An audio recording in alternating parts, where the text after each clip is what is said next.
Okay, so that was this 1985 Comfortmaker Deluxe Energy Saver heat pump starting up.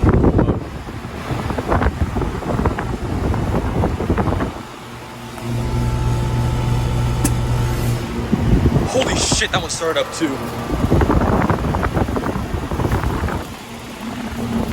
Sorry for my profanity, I'm just very happy.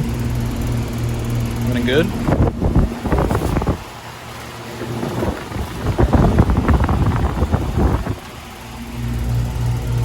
This one's running pretty damn good. Very cold and sweaty.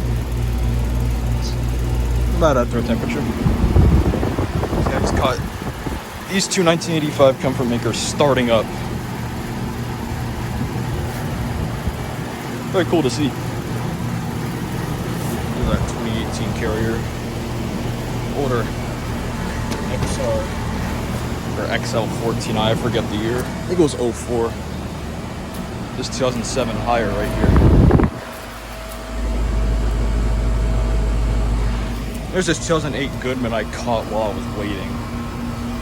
Might actually include that in the video. 2008 2-ton.